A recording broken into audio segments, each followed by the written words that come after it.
The Call 7 investigators tracking the cleanup of the flooding in Colorado between water contamination and potential for disease.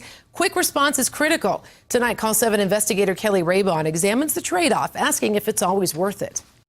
Under normal circumstances, the state of Colorado requires an asbestos inspection before any remodeling or demolition can occur on a property. But in an effort to speed along flood recovery, those requirements were waived.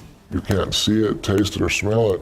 There's no way that you'll know without having a certified person come in and test for it. As an industrial hygienist and state-certified asbestos inspector, this man is worried about retaliation for speaking out.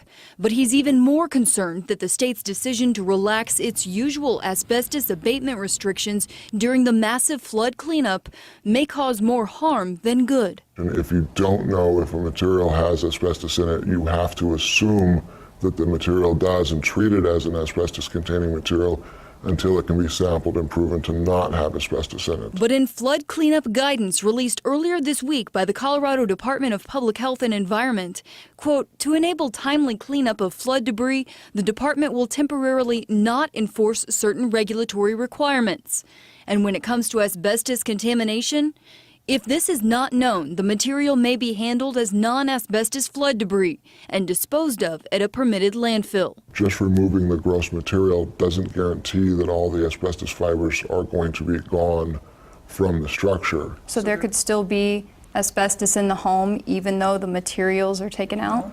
Absolutely, because it's a microscopic fiber. If inhaled, those microscopic asbestos fibers can cause chronic lung disease or cancer like mesothelioma, and it can take 20 to 30 years before symptoms appear. Through this policy, is the state putting people at risk? Absolutely. I don't agree with that at all. Again, the safety of our citizens, first responders, and cleanup crews is our #1 priority. Will Allison is the state's director of air pollution control. He says the safest option is to clean flood debris as quickly as possible. We've seen 20,000 homes damaged or destroyed by the recent flooding. And since that's not the traditional type of remodel we would see, we recognize that in some instances, traditional regulations, it's not practical to have them apply. Previous guidance from the state had said, quote, buildings of any age, even those newly built, may have asbestos-containing material.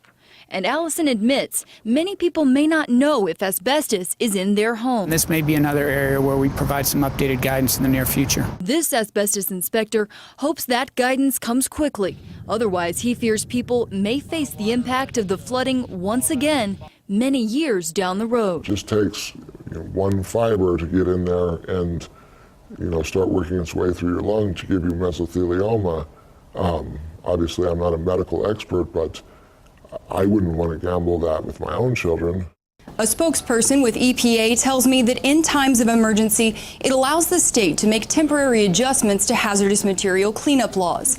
We'll let you know if the state does provide further clarification on how to protect yourself from asbestos exposure. I'm Call 7 investigator Kelly Raybon.